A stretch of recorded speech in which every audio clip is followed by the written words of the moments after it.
Dry agriculture शुरू करते हैं। ड्राईलैंड एग्रीकल्चर, तो ये टॉपिक हम पूरा कवर करेंगे सिंगल क्लास में। ड्राईलैंड एग्रीकल्चर किसे कहते हैं? जब खेती वर्षा आधारित होती है, मतलब जो भी एग्रीकल्चर होगा वो रेनफॉल पर डिपेंडेंट होगा, तो उसे हम ड्राईलैंड एग्रीकल्चर कहेंगे। इसके भी टाइप्स होते हैं, जैसे कि ड्राई फार्मिंग, ड्राईलैंड फार्मिंग या रेनफेड फार्मिंग। ड्राई फार्मिंग इसमें क्या होती है? जब 100% रेनफॉल पर डिपेंडेंट हो तो वो ड्राई फार्मिंग होगा। ठीक है। ड्राई फार्मिंग में ऐसे एरियाज में होती है जहाँ पर रेनफॉल लेस देन 750 होती है, जैसे कि वेस्टर्न राजस्थान हो गया, जहाँ पर रेनफॉल 575 है, मतलब 750 से कम है, तो यहाँ पर ड्राई फार्मिंग होगी। ऐसे एरियाज में हम वही क्रॉप्स ग्रो करेंगे जिनको पानी बहुत कम चाहिए, जैसे कि बाजरा, मूंग, मोठ, ग्वार और जीरा। तो ड्राई फार्मिंग में जो ग्रोइंग सीजन डेज होंगे वो काफ़ी कम होंगे, लेस देन 75 डेज होता है ड्राई फार्मिंग में। फिर इसके बाद ड्राईलैंड फार्मिंग देखते हैं।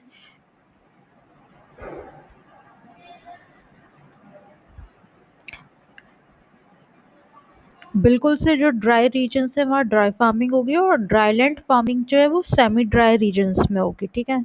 ड्राई से लेकर जो सेमी ड्राई रीजन्स होते हैं वहाँ पे ड्राईलैंड फार्मिंग होती है, लेस देन 750 ड्राई फार्मिंग में। और इसमें रेनफॉल जो है वो 750 टू 1150 अगर रेनफॉल है, 750 और 1150 के बीच में, तो वहाँ पे हम ड्राईलैंड फार्मिंग कर सकते हैं, जैसे कि वीट, बार्ले और मस्टर्ड ग्रो कर सकते हैं। और इसमें जो ग्रोइंग सीजन डेज होंगे वो 75 से तो ज़्यादा होंगे, 75 टू 120 रहेंगे। अब रेनफेड फार्मिंग जो कि वो ऐसी जगह पे होगी जहाँ पर रेनफॉल अच्छा खासा है, 1150 ठीक है। तो यहाँ पे रेनफॉल इतना ज़्यादा है कि यहाँ पे वाटर ड्रेनेज प्रॉपर हो, इस पर भी ध्यान देना ज़रूरी है। तो focus is on water drainage. तो ऐसी जगह राजस्थान में कहाँ होगी जहाँ पे बारिश अच्छी खासी हो, 1150 से ज़्यादा? तो वो जो हड़ौती रीजन हो जाता है राजस्थान का, साउथ और साउथ ईस्ट पार्ट में, वहाँ पर ये रेनफेड फार्मिंग होगी। और यहाँ पर ग्रोइंग सीजन डेज जो होंगे वो मोर देन 120 डेज होंगे। ठीक है। तो हमने 3 तरीके की ड्राईलैंड फार्मिंग देख ली। ड्राईलैंड एग्रीकल्चर 3 तरीके का हो गया: ड्राई फार्मिंग, ड्राईलैंड फार्मिंग और rainfed farming. Dry farming 100% dependent है रेनफॉल पर, less than 750 rainfall, western Rajasthan में होगी। क्रॉप्स बाजरा, मूंग, मोठ, ग्वार और जीरा, और less than 75 days growing season. Dryland farming 750 to 1150 rainfall, growing season days यहाँ 75 से ज़्यादा है, 75 टू 120। ड्राई और सेमी ड्राई रीजन्स में हो सकती है, और क्रॉप्स इसमें वीट, बार्ले और मस्टर्ड ग्रो कर सकते हैं। और रेनफेड फार्मिंग 1150 से ज़्यादा रेनफॉल, इतनी ज़्यादा रेनफॉल है तो वाटर ड्रेनेज भी प्रॉपर चाहिए, तो साउथ और साउथ ईस्ट पार्ट में हो गए राजस्थान के, और ग्रोइंग सीजन डेज 120 से ज़्यादा होंगे। अब इसी तरीके की क्लासिफिकेशन एस्केप ने भी किया है। एस्केप क्या है? Economic and social commission for Asia and Pacific. ये यूनाइटेड नेशंस का एक विंग है, ESCAP, economic and social commission for Asia and the Pacific. इन लोगों ने ड्राईलैंड एग्रीकल्चर को कैसे क्लासिफाई किया है, देखते हैं।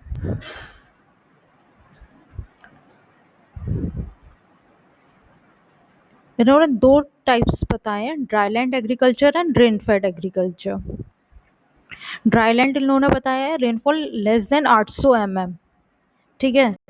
वैसे इन जनरल ड्राईलैंड एग्रीकल्चर हम पढ़ रहे थे 750 टू 1150 पर एस्केप के अकॉर्डिंग रेनफॉल ड्राईलैंड एग्रीकल्चर में कितनी होगी? 800 से कम। मॉइस्चर कम होगा, growing season less than 200 days, और ग्रोइंग एरियाज ड्राई और सेमी ड्राई। क्रॉपिंग पैटर्न यहाँ पे मोनोकल्चर और मिक्स्ड क्रॉपिंग होगी। और ऐसे एरियाज में जो सॉइल इरोजन है वो मोस्टली विंड से होता है, विंड से सॉइल इरोड होती है। रेनफेड एग्रीकल्चर को एस्केप ने क्या बताया? रेनफेड के लिए उन्होंने बोला है मोर देन 800 रेनफॉल, तो 800 को बेस बना के बोला है। अगर लेस देन 800 हुआ तो ड्राईलैंड एग्रीकल्चर, और मोर देन 800 हुआ तो रेन फेड एग्रीकल्चर। फिर growing season days less than 200 हुए तो ड्राईलैंड में, और मोर देन 200 रेन फेड में। ठीक है, तो एस्केप की वैल्यूज़ ईजी हैं, 800 और 200 डेज याद रखना है बस इसमें, 800 रेनफॉल और 200 डेज ग्रोइंग सीजन। तो यहाँ पे रेन फेड में हो गया मोर देन 800 रेनफॉल और less then 200, sorry more than 200 days growing season. Moisture इसमें लेस नहीं, सेटिस्फैक्ट्री होगा। ड्राईलैंड एग्रीकल्चर में मॉइस्चर कम था, इसमें सेटिस्फैक्ट्री है।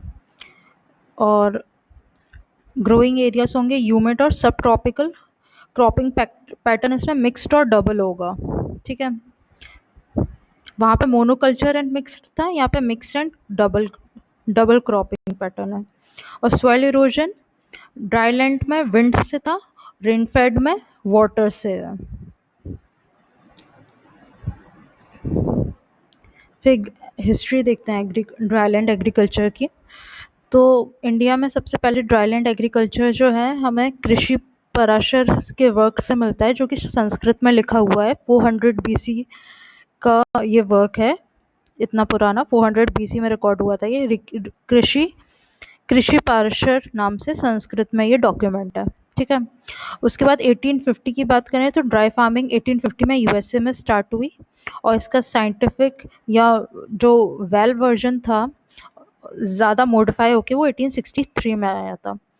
फिर 1878 में फैमाइन कमीशन सेटअप हुआ था इंडिया में। 1878 में फैमाइन कमीशन आया था, रिचर्ड स्टार्ची इसके चेयरमैन थे। फिर 1923 में इंडिया में पहली बार ड्राई फार्मिंग स्टेशन खुला, कहाँ पर? पूना के पास मांझरी में। ये पॉइंट इंपॉर्टेंट है। 1923 first dry farming research station Manjri near Poona, ये सबसे इम्पोर्टेंट है 1923। ठीक है, इसके बाद 1959 में काजरी स्टेब्लिश हुआ, central arid zone research institute, 1959। ठीक है, 23 के बाद 1959 में काजरी आया, एरिड जोन रिसर्च इंस्टीट्यूट। फिर 72 में AICRPDA all India coordinated research project for dryland agriculture 1972 में आया। ठीक है, फिर इक्रिसैट भी 1972 में आया था, international crops research institute for semi arid tropics. ये हैदराबाद तेलंगाना में, इसलिए इम्पोर्टेंट है। ठीक है, क्योंकि इंटरनेशनल ऑर्गेनाइजेशन है, इनका सेंटर इंडिया में है, हैदराबाद तेलंगाना में, तो इम्पोर्टेंट है। ये 1972 में स्टेब्लिश हुआ था, international crop research institute for the semi arid tropics, India में है, हैदराबाद तेलंगाना, ये इम्पोर्टेंट है। फिर 1985 में क्रेडा स्टेब्लिश हुआ, central research institute for dryland agriculture. तो ये हिस्ट्री देख ली हमने। अब हम ड्राउट के टाइप्स देख लेते हैं। ड्राउट मतलब क्या होता है कि कोई भी नेचुरल साइकिल है क्लाइमेट की, उसमें लंबे समय तक अगर सूखा रहे तो उसे हम ड्राउट कहते हैं। ठीक है, a prolong dry period in the natural cycle that can occur anywhere in the world. तो ड्राउट्स के टाइप होते हैं, जैसे मॉडरेट ड्राउट है या एक्सट्रीम है। मॉडरेट है या एक्सट्रीम है, ये हम किस बेसिस पे बोलेंगे? अगर रेनफॉल जो है वो 26 से 50% तक कम हो रही है तो मतलब मॉडरेट है। अगर 50% से भी ज़्यादा डेफिशिएंसी है रेनफॉल की तो वो एक्सट्रीम हो जाएगा। तो ठीक है, मॉडरेट आउट होगा 26 से 50%, डेफिशिएंट है rainfall of more than 50% deficiency होगी तो एक्सट्रीम। फिर दूसरे फिजियोलॉजिकल बेसिस पर अगर हम देखें तो ये हो जाएगा meteorological drought, hydrological drought, agriculture या socio economic drought. Meteorological drought जो होता है, इसमें डिग्री ऑफ ड्राइनेस जो है अगर नॉर्मल से कम है तो इसे मीटियोरोलॉजिकल कहते हैं। नॉर्मल क्लाइमेट के बेसिस पे इसकी कम है, तो लेस देन 25% से कम होगी तो मीटियोरोलॉजिकल हो जाएगा। हाइड्रोलॉजिकल मतलब कि जो वाटर रिसोर्सेस हैं, जो भी कैनाल्स और रिवर्स हो गए, उसमें अगर पानी सूखने लगे तो वो हाइड्रोलॉजिकल ड्राउट होता है। ठीक है, एग्रीकल्चर ड्राउट मतलब इरिगेशन में प्रॉब्लम हो, एग्रीकल्चर के लिए प्रॉपर वाटर नहीं मिल रहा तो वो एग्रीकल्चर ड्राउट हो गया, क्रॉप सूख गए आपके। और अगर वही सोसाइटी और इकोनॉमिक्स में या फाइनेंस में कंट्री की प्रॉब्लम होगी उस ड्राउट की वजह से, तो उसको हम सोशियो इकोनॉमिक ड्राउट बोल देंगे, ठीक है। फिर एरिडिटी इंडेक्स क्या है? Aridity index is a numerical indicator of the degree of dryness of the climate at a given location. तो हम numerical value में हमें calculate करने हैं dryness, तो उसके लिए ये index बनाया है। इसको calculate करने का formula है PET minus AET upon PET into 100। तो ऐसे aridity index हम percentage में calculate कर सकते हैं। PET क्या है इसमें? potential evapotranspiration, उसमें से हम माइनस करेंगे एक्चुअल वेपोट्रांसपिरेशन को, और फिर बेस में हम पोटेंशियल वेपोट्रांसपिरेशन लेंगे। तो ये फॉर्मूला याद रखना एरिडिटी इंडेक्स का, एक बार क्वेश्चन में ये पूछा जा चुका है। एरिडिटी इंडेक्स का फॉर्मूला होता है potential minus actual evapotranspiration upon potential evapotranspiration into 100। तो ये वैल्यू जब कैलकुलेट की गई तो हाइपर एरिड में इसकी वैल्यू जो है लेस देन 0.05 आई। एरिड उससे कम, एरिड में इससे ज़्यादा हुई 0.05 टू 0.2, फिर उससे ज़्यादा सेमी एरिड में, और फिर सब ह्यूमिड में सबसे ज़्यादा। तो जो हाइपर एरिड होगा वो सबसे एक्सट्रीम ड्राइनेस कंडीशन होगी, वहाँ से ये AI की वैल्यू सबसे कम होगी, ठीक है, ऐसे याद रख लो। तो AI जो है वो सबसे कम हाइपर एरिड एरियाज में होगा लेस देन 0.05, और सब ह्यूमिड में होगा 0.5 से 0.65। इसके बीच में एरिड और सेमी एरिड रहेंगे। एरिड होगा 0.05 टू 0.2, और सेमी एरिड में इससे थोड़ा ज़्यादा 0.2 टू 0.05। तो ये वैल्यूज याद रखनी है, hyper arid, arid, semi arid, dry सब ह्यूमिड।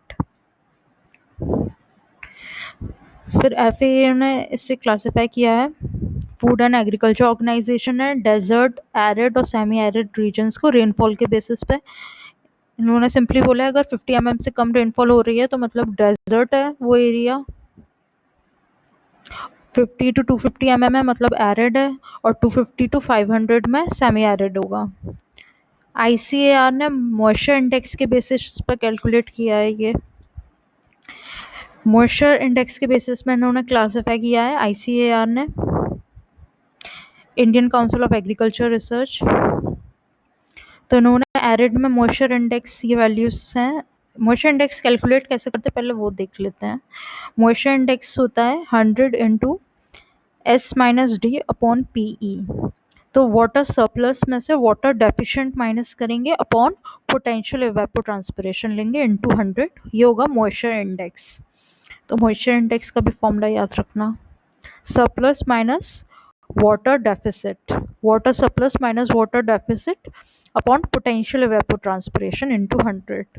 तो इसकी वैल्यू कैलकुलेट की तो ये एरिड, सेमी एरिड, ड्राई सब ह्यूमिड और मॉइस्ट सब ह्यूमिड, ये ICAR ने क्लासीफाई किया इसके बेसिस पर। एरिड में ये वैल्यू होगी -66.7, -66.7 एरिड में मॉइस्चर इंडेक्स होगा, और मॉइस्ट सब ह्यूमिड में सबसे ज़्यादा होगा 0 to +20, ठीक है। सेमी एरिड में होगा -66.7 टू -33.3, और -33.2 to 0 ये होगा ड्राई सब ह्यूमिड का, ठीक है। तो सबसे कम वैल्यू मॉइस्चर इंडेक्स की एरिड में है यहाँ पर -66.7, और एरिडिटी इंडेक्स में सबसे कम वैल्यू हम किसकी देख रहे थे? हाइपर एरिड की, जो थी 0.05 से कम, और यहाँ है मॉइस्चर इंडेक्स में -66.7 एरिड की, ठीक है। फिर आगे देखते हैं इक्लिसैट ने इसे कैसे क्लासिफाई किया है। International crop research institute for the semi arid tropics. तो इन्होंने ये बोला है कि अगर सेमी एरिड ट्रॉपिक्स, इन्होंने सेमी एरिड ट्रॉपिक्स और ह्यूमिड, इन दोनों को क्लासिफाई किया है कि किस बेसिस पे हम बोलेंगे कि कोई रीजन में सेमी एरिड है या ह्यूमिड है। तो सेमी एरिड अगर क्लाइमेट होगा तो सेमी एरिड ट्रॉपिक्स की उन्होंने पहचान बताई है, अगर एरिड ड्राइज जो हैं वो 5 to 10 months हैं, 5 से 10 महीने तक अगर ड्राइनेस है, ठीक है, और ह्यूमिड जो है वो सिर्फ 2 to 7 मंथ्स ही हैं। आउट ऑफ 12 मंथ्स अगर 5 to 10 मंथ्स ड्राई हैं या ह्यूमिड जो मंथ्स हैं वो सिर्फ 2 to 7 ही हैं, तो उस एरिया को हम सेमी एरिड जोन में काउंट करेंगे, ये क्रिसैट ने बोला है। और वहीं ह्यूमिड जो होगा वहाँ पर आउट ऑफ 12 मंथ अगर 7 to 12 मंथ्स ह्यूमिड रहता है तो उसे ह्यूमिड क्लाइमेट बोलेंगे। ठीक है, इस तरीके से उन्होंने ह्यूमिड और सेमी एरिड ट्रॉपिक्स में क्लासिफाई किया है क्रिसैट ने, international crops research institute for the semi arid tropics. अब ड्राई फार्मिंग हम राजस्थान में क्यों करते हैं, क्यों सूटेबल है यहाँ के लिए? क्योंकि यहाँ का क्लाइमेट एरिड और सेमी एरिड टाइप का ही है। ऊपर से जो सॉइल है यहाँ की वो सैंडी है, वाटर होल्डिंग कैपेसिटी जो सैंडी सॉइल की होती है वो काफ़ी कम होती है, हर जगह रेत रेत है, इस वजह से, हर जगह तो नहीं बट मोस्टली पार्ट में। और यहाँ पे जो क्रॉप्स हैं बाजरा मूंग ग्वार ये सो किया जाता है, उसके लिए सूटेबल है ड्राई फार्मिंग, इसलिए ये नीड्स को मीट करता है राजस्थान की। ठीक है, need of dry farming in Rajasthan, climate arid and semi arid, soil Sandy है और क्रॉप्स बाजरा मूंग और ग्वार हम इजीली ग्रो कर सकते हैं। पर ड्राई फार्मिंग के लिए कुछ मैनेजमेंट के लिए प्रिंसिपल्स होते हैं, जैसे कि इसमें मॉइस्चर कंजर्वेशन पर जोर दिया जाता है। तो मॉइस्चर कंजर्वेशन के लिए हम कुछ टेक्निक्स यूज़ कर सकते हैं, जैसे कि वाटर होल्डिंग कैपेसिटी बेसिकली आपको बढ़ानी है सॉइल की, तो आप मल्चिंग कर सकते हैं। मल्चिंग मतलब सॉइल के सरफेस को आपने कवर कर दिया, जैसे कि वाटर का इवेपोट्रांसपिरेशन ना हो, तो उसे मल्चिंग कहेंगे। मल्चिंग से आप रिड्यूस कर सकते हैं वाटर लॉस, या फिर आप केमिकल रिटार्डेंट्स के थ्रू भी हम वाटर लॉस कंट्रोल कर सकते हैं। केमिकल रिटार्डेंट्स क्या करेंगे, जो प्लांट का स्टोमेटा होगा उसको कवर कर देंगे, जिससे कि वाटर लॉस रुक जाए। ठीक है, तो केमिकल रिटार्डेंट्स के कुछ नाम याद रख लेते हैं, जैसे कि फिनाइल मर्क्यूरिक एसिड, ये केमिकल रिटार्डेंट है। एट्राजीन, कार्बन डाइऑक्साइड और एब्सिसिक एसिड, इसे हम यूज़ करते हैं एज अ केमिकल रिटार्डेंट। फिर अगर आपको केमिकल रिटार्डेंट यूज़ नहीं करना है स्टोमेटा को कवर करने के लिए, तो आप पूरी लीफ पर एक फिल्म फॉर्म कर दो, उससे भी वाटर लॉस कंट्रोल हो जाएगा। तो फिल्म फॉर्मिंग ऑन लीव्स कैसे करेंगे, मोबिलीफ, हेक्साडेकेनॉल, सिलिकॉन ऑयल या वैक्स से उस लीफ को कवर कर दो। मोबिलीफ, हेक्साडेकेनॉल, सिलिकॉन ऑयल, वैक्स। तो ये एग्जाम्पल्स इंपॉर्टेंट है, याद करना, क्वेश्चन में पूछा गया है कि केमिकल रिटार्डेंट्स के क्या एग्जाम्पल है, फिल्म फॉर्मिंग जो करते हैं लीव्स पर उसमें क्या यूज़ करते हैं, तो एग्जाम्पल इंपॉर्टेंट है। केमिकल रिटार्डेंट्स हैं PMA, atrazine, CO2, abscisic acid, और फिल्म्स के एग्जाम्पल हैं मोबिलीफ, हेक्साडेकेनॉल, सिलिकॉन ऑयल एंड वैक्स। फिर रिफ्लेक्टेंट्स यूज़ करते हैं हम, जैसे कि ये सनलाइट को रिफ्लेक्ट कर देगा तो वाटर लॉस नहीं होगा, तो रिफ्लेक्टेंट में हम चूना का इस्तेमाल करते हैं। ठीक है, रिफ्लेक्टेड चूना याद रखना, CaCO3। ठीक है, रिफ्लेक्टेंट। फिर इसके अलावा आप क्रॉप मैनेजमेंट करके भी वाटर लॉस यूज़ कंट्रोल कर सकते हैं, जैसे कि आप ऐसे क्रॉप्स यूज़ करो जो पानी कम लेते हो, है ना, तो बाजरा मूंग ग्वार जैसे जो क्रॉप्स हैं वो कम पानी की रिक्वायरमेंट होगी, तो ऑटोमेटिकली इसमें वाटर लॉस कंट्रोल हो जाएगा। या फिर ऐसी वेराइटीज़ आप प्लांट्स की यूज़ करो जो कि वाटर एफिशिएंट हो। आप सोइंग टाइम ऐसा चूज़ करो, जैसे कि रेनफॉल के टाइम कर लिया तो वाटर मैनेजमेंट बेटर हो जाएगी। जो सीड सो करोगे वो आप 10 से 15% ज़्यादा ही सो करो, जिससे कि उसका सीड फेलियर रेट कम रहे। और सैपलिंग अगर यूज़ कर रहे हो, सैपलिंग से तो छोटे छोटे प्लांट्स डायरेक्ट अगर आप प्लांट में सॉइल में सो कर रहे हैं तो वो 10 से 15% हम कम, नॉर्मल से 10 से 15% कम यूज़ करते हैं, जिससे कि इसमें उन्हें एडिक्वेट स्पेस मिल सके। और एडिक्वेट फर्टिलाइजर्स यूज़ करो, ये भी क्रॉप मैनेजमेंट का एक टाइप हो गया। ठीक है, तो ये सारे क्रॉप मैनेजमेंट हो गए, कैसे करना है। इसके बाद इरोजन देख लेते हैं। इरोजन, सॉइल का इरोजन जो है वो दो तरीके का होगा, विंड इरोजन और वाटर इरोजन। ठीक है, दो ही तरीके से सॉइल इरोड हो सकती है, या तो हवा से होगी या पानी से होगी। तो विंड इरोजन क्या है, विंड इरोजन के टाइप्स देखते हैं सीधा। सॉल्टेशन, सस्पेंशन और सरफेस क्रीपर, ये तीन याद रखना है।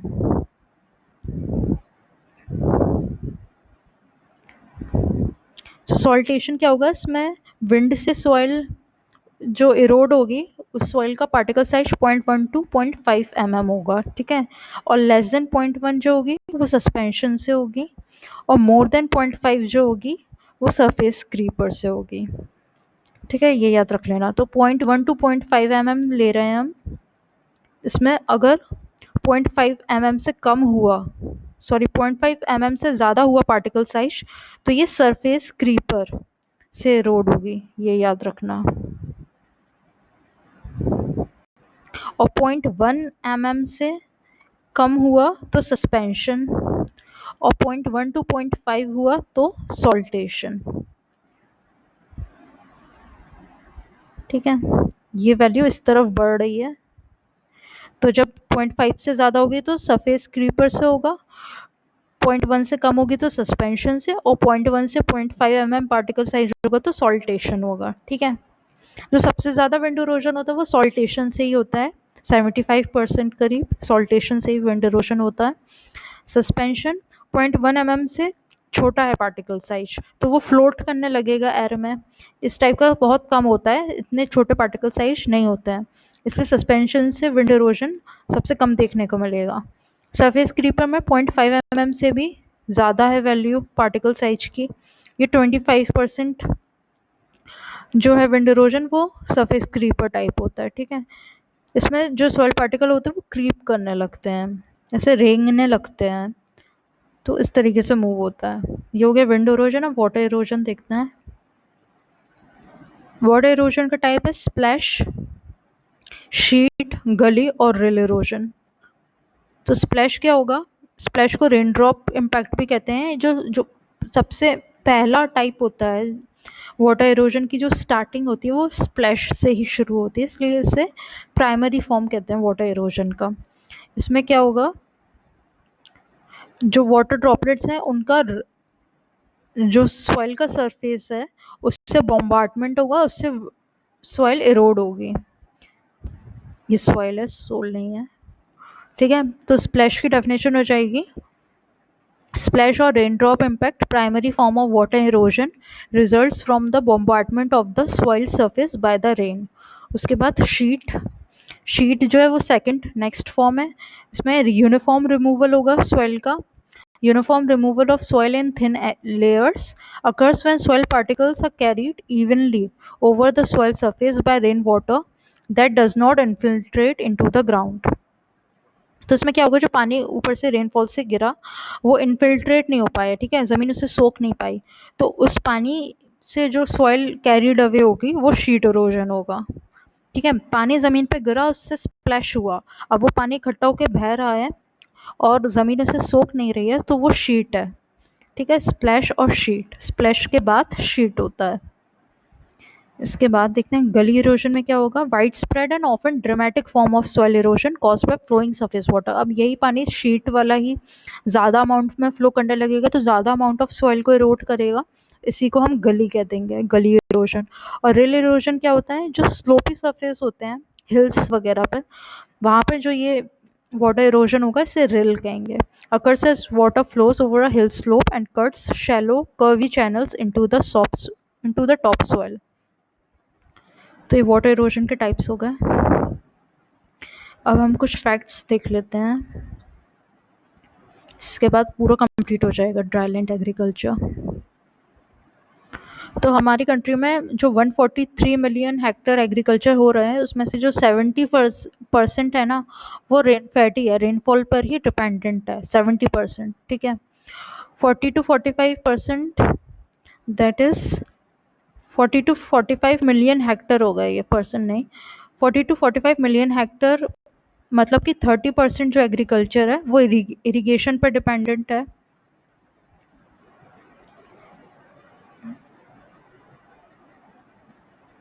फोर्टी टू 45 मिलियन हेक्टेयर या 30% बोल लो वो इरिगेटेड है, इरिगेशन पर डिपेंडेंट है, ठीक है। ड्राईलैंड एग्रीकल्चर कितना होता है, 24%, रेनफेड 46% और इरिगेशन पर डिपेंडेंट 30 अप्रॉक्स 30 to 30.5। तो इसमें मिलियन हेक्टर्स में बात करें तो ड्राईलैंड होता है 34.5 मिलियन हेक्टर, मतलब 24%। रेनफेड 65.5 मिलियन हेक्टर या 46%, और इरिगेशन पे 43 मिलियन हेक्टर या 30.5। तो ये वैल्यूज याद रख लेना। इरिगेशन पे 30% डिपेंडेंट है, मतलब कि बाकी का जो 70% है वो रेनफॉल पे डिपेंडेंट है ना। ड्राईलैंड एग्रीकल्चर है, ड्राईलैंड फार्मिंग होगी या रेनफेड होगी। ड्राईलैंड में कम डिपेंडेंट होता है रेनफॉल पे, और रेनफेड में 100% डिपेंडेंट होगा। या रेनफॉल जिस एरिया में ज़्यादा होती है ना, 1150 mm से ज़्यादा, वो रेनफेड होता है। तो ये जो हम 24 और 46 ऐड करेंगे तो टोटल 70% जो हो जाएगा वो रेनफॉल डिपेंडेंट आ जाएगा। और 30% क्या हो गया, इरीगेशन पर डिपेंडेंट है, 43 मिलियन हेक्टर।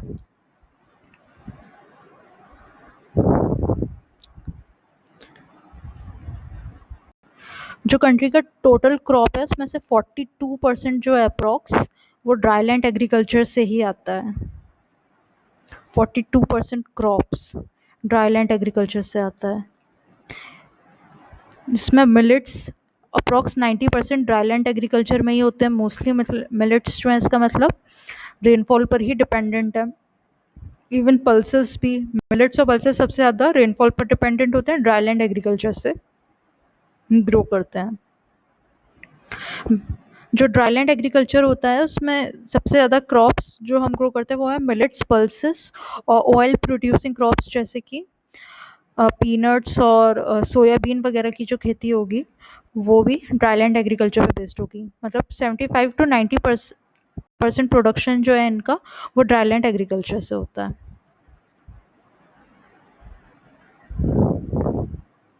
ये हमारा कंप्लीट हो गया, एक बार रिवाइज कर लेते हैं क्विकली। तो सबसे पहले हमने ड्राईलैंड एग्रीकल्चर, मतलब खेती वर्षा आधारित हो रही है तो उसे हम ड्राईलैंड एग्रीकल्चर कह रहे हैं। उसको भी हमने क्लासीफाई कर दिया रेनफॉल के बेसिस पे। अगर 100% डिपेंडेंट है रेनफॉल पे और रेनफॉल लेस देन 750 mm मिल रही है पर, तो उसे ड्राई फार्मिंग कहेंगे, जैसे कि वेस्टर्न राजस्थान में देखने को मिलती है। ऐसे में growing season days less than 75 days होंगे और क्रॉप्स हम बाजरा, मूंग, मोठ, ग्वार और जीरा ग्रो कर सकते हैं। उसके बाद अगर रेनफॉल थोड़ी ज़्यादा है, 750 to 1150 है, तो ग्रोइंग सीजन डेज बढ़ जाएंगे, 75 to 120 हो जाएंगे, और हम यहाँ पे क्रॉप्स वीट, बार्ली और मस्टर्ड भी ग्रो कर सकते हैं। ऐसा ड्राई और सेमी ड्राई रीजन्स में देखने को मिलेगा।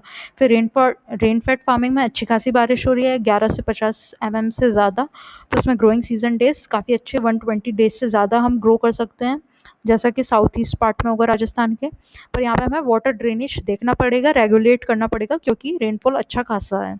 इसके बाद हमने स्कैप के अकॉर्डिंग देखा ड्राईलैंड और रेनफेड एग्रीकल्चर। स्कैप क्या है, economic and social commission for Asia and the Pacific, ये यूएन का एक विंग है।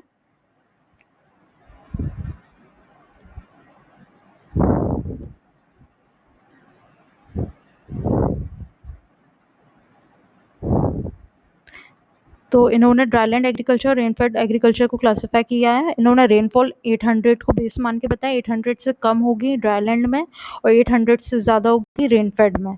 मॉइस्चर ड्राई में कम होगा, रेनफेड में ज़्यादा होगा। ग्रोइंग सीजन 200 से कम होंगे ड्राईलैंड में और 200 से ज़्यादा होंगे रेनफेड में। ग्रोइंग एरियाज ड्राई और सेमी ड्राई होते हैं ड्राईलैंड में, और ह्यूमिड या सब ट्रॉपिकल होते हैं रेनफेड में। फिर क्रॉपिंग जो होगी ड्राईलैंड में होगी मोनोकल्चर या मिक्स्ड, और डबल क्रॉपिंग पैटर्न या मिक्स्ड हमें रेनफेड में देखने को मिलेगा। विंड इरोजन ड्राईलैंड में विंड से होगा और रेनफेड में पानी ज़्यादा है तो वाटर इरोजन होगा। फिर इसकी हिस्ट्री देखिए हमने ड्राईलैंड एग्रीकल्चर की। कृषि पराशर संस्कृत में 400 BC का डॉक्यूमेंट है। फिर 1850 में यूएस में स्टार्ट हुई। 1878 में रिचर्ड स्टार्ची की चेयरमैनशिप में फेमाइन कमीशन आया इंडिया में। फिर पहला जो ड्राई फार्मिंग का रिसर्च स्टेशन था वो मांजरी पुणे में 1923 में बना था। काजरी 1959 में आया। All India coordinated research project for dryland agriculture 1972 में आया। 1972 में ही international crop research institute India में खुला, हैदराबाद तेलंगाना में। और 1985 में central research institute for dryland agriculture बन गया।